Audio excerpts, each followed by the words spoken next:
bonjour, bienvenue sur ma chaîne, je suis ravie de vous retrouver aujourd'hui. Nous allons aujourd'hui parler d'un sujet qui me passionne tout particulièrement puisqu'il s'agit de la communication au sein des familles. C'est un vaste sujet, que vous soyez enfant, frère, sœur, cousin, grand-mère, grand-père, vous devez, enfin vous, communiquer avec les membres de votre famille. Parfois, c'est difficile. Malgré tout, les personnes, souvent de qui vous êtes les plus proches, c'est souvent les personnes avec qui vous avez le plus d'interactions et pourtant, c'est souvent très difficile de communiquer. Et dans ce cadre, très souvent, malheureusement, on se retrouve parfois avec des conflits, des gestions de communication très difficiles, que ce soit dans des familles, des systèmes très proches comme les sœurs, les frères, ou des systèmes plus éloignés, des personnes que l'on voit simplement à quelques occasions, au moment des fêtes ou au niveau des anniversaires. Eh bien, peu importe, lorsque la communication est difficile, les rapports du coup sont moins harmonieux et du coup les moments sont souvent gâchés. Aujourd'hui, j'ai eu envie de vous donner quelques conseils, 3 conseils très utiles justement pour pouvoir rétablir cette communication au sein des familles. Quelle que soit votre place au sein de ce système que forme la famille, il y a moyen de rétablir au mieux ce système de communication qui vont vous permettre d'avoir des relations beaucoup plus harmonieuses. Tout premier conseil, la toute première petite astuce que je vous donne, c'est de pratiquer ce qu'on appelle l'écoute active. C'est quoi cette écoute active? C'est quelque chose que l'on utilise très fréquemment dans les accompagnements thérapeutiques. Il s'agit de se placer en position d'écoute et non plus simplement d'entendre ce que l'autre vous dit en vous préparant déjà à votre propre réponse. C'est pas facile, c'est quelque chose qu'on pratique pas forcément naturellement dans les relations qu'on a tout autour de nous. Parce que très souvent, on est en position de vouloir répondre, on cherche sa réponse, on cherche à dire ce que on prépare ce que l'on va dire, mais on n'est pas en écoute active.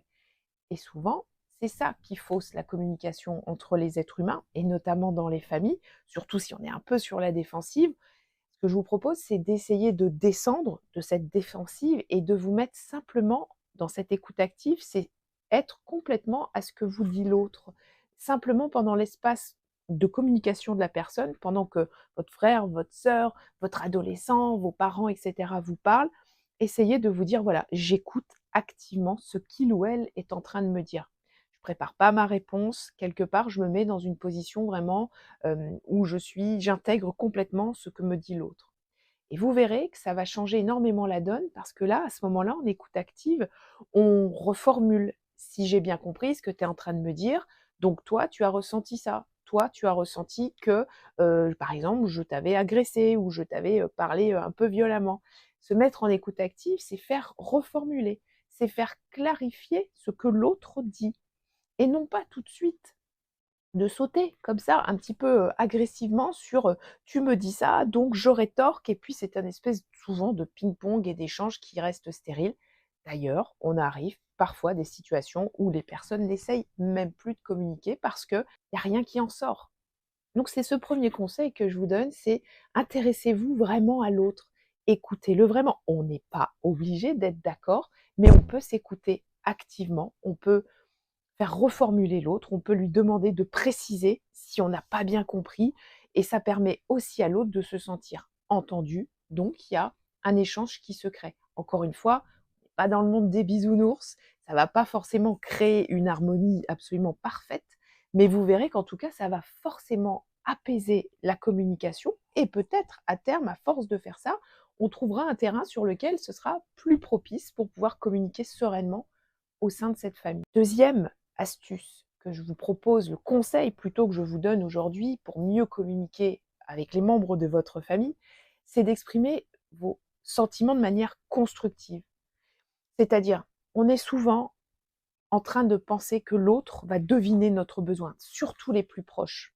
On se dit que l'autre est censé comprendre notre besoin, est censé deviner quelque part notre besoin. Bah, pas, on est proche, on est frère, on est sœur. Comment ça, tu comprends pas ce que je veux, tu comprends pas ce que je souhaitais à ce moment-là? Eh ben non, l'autre, c'est pas vous. Et donc l'autre, il n'est pas censé forcément être au courant de vos besoins, de vos ressentis, de l'émotion que ça a créé chez vous, tel ou tel événement. Donc ce que je vous propose, c'est vraiment de mettre en place une expression de vos besoins, de vos émotions, de ce qui se passe, en employant le jeu. Voilà, là je me sens pas bien dans cette situation. La situation dans laquelle on est me convient pas. J'ai pas envie que tu écoutes ta musique super fort parce que ça m'empêche de dormir. Plutôt que de dire tu m'ennuies avec ta musique. C'est des exemples vraiment que j'ai vus et revus en thérapie, entre frères et sœurs notamment. Donc on essaye autant que possible, si vraiment la communication est encore possible, d'exprimer vraiment beaucoup plus clairement et de ne pas essayer de faire deviner à l'autre ou attendre que l'autre devine son propre besoin. Ça, c'est vraiment fondamental dans la communication au sein des familles. Ça marche avec tous les membres du groupe, ça marche vraiment avec tous les membres du groupe que vous rencontrez quotidiennement ou plus ponctuellement dans ces fameuses fêtes de famille qui peuvent être parfois un tout petit peu difficiles. Le troisième point que j'ai envie de vous expliquer, de vous donner, c'est en fait la planification de moments ensemble. Trop souvent, on constate que on fait plus rien ensemble. Parce qu'il n'y a plus de moteur, parce que personne ne le propose. Parfois même les dîners sont plus pris ensemble. Je le vois très très souvent également dans les relations que je trouve dans mes accompagnements en thérapie conjugale et familiale. Eh bien, sans se mettre trop de pression, on ne va pas manger ensemble tous les soirs, on ne va peut-être pas partir tous les week-ends, mais de se dire, tiens, une fois par mois, un samedi après-midi, on le consacre à une activité qui conviendra à tout le groupe. Ou alors, le dimanche, c'est sacré, le dimanche soir, c'est un repas en famille. Vous voyez ce genre de petits rituels que l'on s'accorde, que l'on accorde aux autres aussi, en total accord d'ailleurs avec tous les membres du système et qui nous permettent de nous retrouver.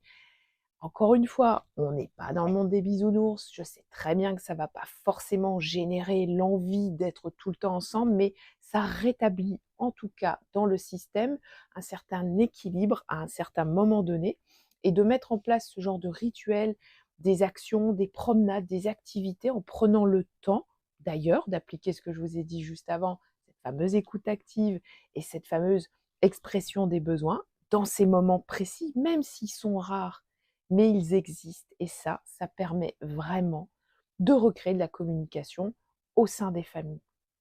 C'est vraiment important de suivre ces conseils pour pouvoir en tout cas être moteur dans le changement et de pouvoir effectivement essayer d'appliquer ces outils et de voir ce que ça donne. Quel est le retour que vous aurez? Est-ce que la personne en face de vous, de votre famille, communiquera avec vous peut-être plus facilement? J'aimerais vraiment que vous puissiez appliquer ces conseils. Pourquoi pas de venir me dire en commentaire un peu plus tard ce que vous en pensez. Les avez-vous appliqués? Les aviez-vous déjà mis en place et vous avez constaté que ça fonctionnait ou pas? En tout cas, je vous remercie d'avoir suivi cette vidéo. Je vous remercie d'être abonné à ma chaîne. Si ce n'est pas le cas, n'hésitez pas à le faire. N'hésitez pas non plus à prendre un rendez-vous avec moi si vous sentez que vous avez besoin, vous individuellement, ou vous et les membres de votre famille, ou vous dans votre couple, à retrouver du sens, à retrouver une forme d'équilibre. J'ai plein d'outils, je suis thérapeute, c'est mon métier. Je vous dis à bientôt et je vous souhaite une très bonne journée. Au revoir.